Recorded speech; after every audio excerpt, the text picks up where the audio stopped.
Hello दोस्तों, मैं सौरभ आपका स्वागत करता हूं मेरे चैनल कोडिंग वर्ल्ड में, जहां हम बड़े ही आसान तरीके से सी प्रोग्रामिंग लैंग्वेज के बारे में सीखेंगे। सो प्लीज़ चैनल को सब्सक्राइब कीजिए, वीडियोस को लाइक कीजिए और शेयर भी कीजिए। तो चलिए देखते हैं।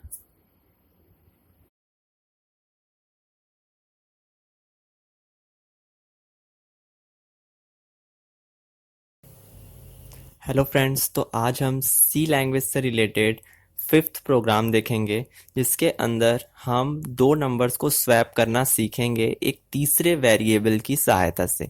तो आइए पहले हम उसे रफली देख लेते हैं, उसके बाद हम इसे प्रोग्राम में देखेंगे बना करके। तो जैसा कि हमने एक ऐसा प्रोग्राम लिख के रखा हुआ है कि swap two numbers using third variable, तो ये हमारे प्रोग्राम का नाम है। अब हमें क्या करना है कि स्वैपिंग का मतलब होता है कि एक वेरिएबल की वैल्यू को दूसरे वेरिएबल में ट्रांसफर करना और दूसरे की वैल्यू फर्स्ट वाले वेरिएबल में ट्रांसफर कर देना। जैसे आप देख सकते हैं कि सामने एक ए वेरिएबल, एक बी वेरिएबल और एक सी वेरिएबल है। तो ए में हमने 10 देकर रखा है और बी में हमने 50 दिया है और सी को इम्पटी रखा है, क्योंकि ए में एक वैल्यू यूजर देगा, बी में एक वैल्यू यूजर देगा और सी सिर्फ हमारी सहायता करने के लिए यूज किया जाएगा।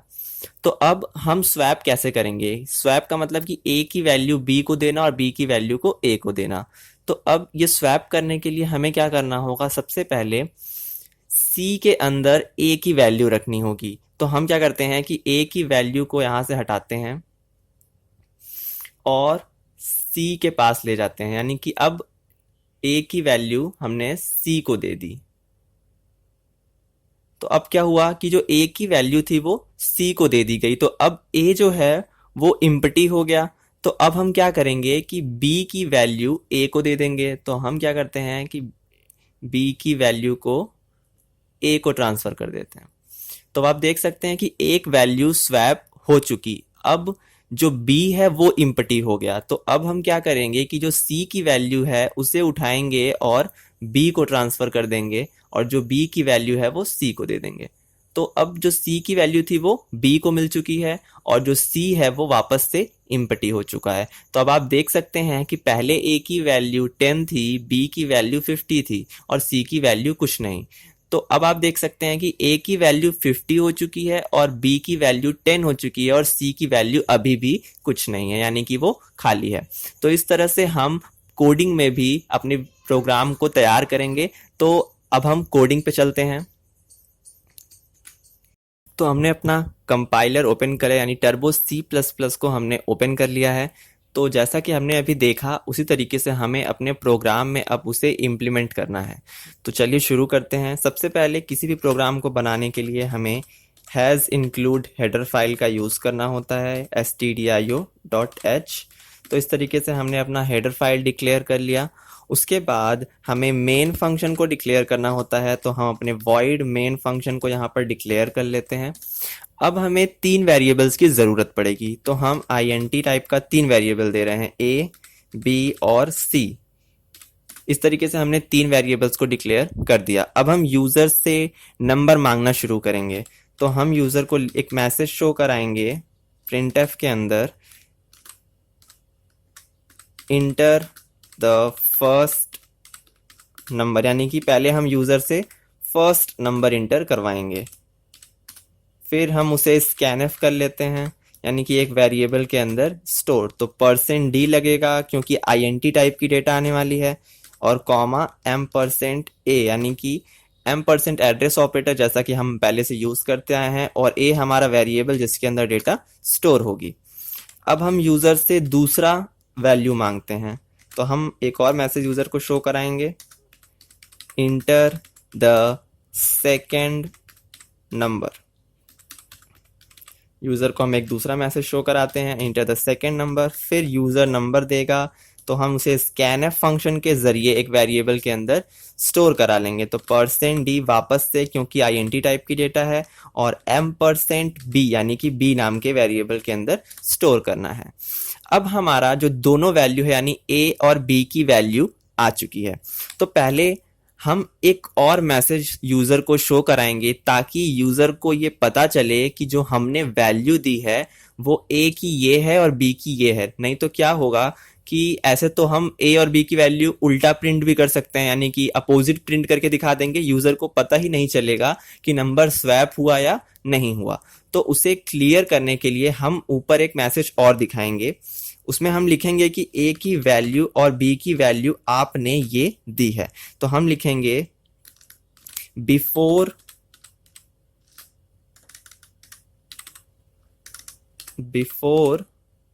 स्वैपिंग, मतलब स्वैपिंग से पहले ए की वैल्यू %d, फिर बी की वैल्यू %d, फिर कॉमा।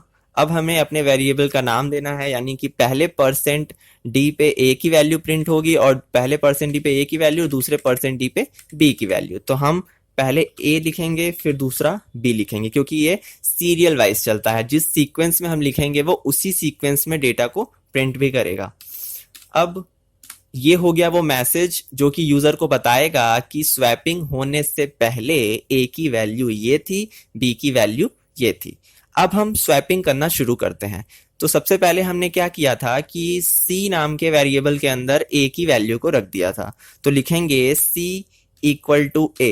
यहाँ पे आप सिंपल लैंग्वेज में समझ सकते हैं कि c में a की वैल्यू रखने के लिए बोला जा रहा है, तो c इक्वल टू a। अब a वेरिएबल जो था वो इम्पटी हो गया। अब a नाम के वेरिएबल के अंदर हमें b नाम के वेरिएबल की वैल्यू को रख देना है। तो अब b की वैल्यू a को मिल चुकी है और a की वैल्यू c को मिल चुकी, तो जो b वेरिएबल है वो वापस से इम्पटी हो गया। तो b में हम क्या रखेंगे, c की वैल्यू। तो इस तरीके से अभी जो हमने देखा था पहले, उसी को हम यहाँ पर प्रोग्राम में रखना शुरू कर रहे हैं।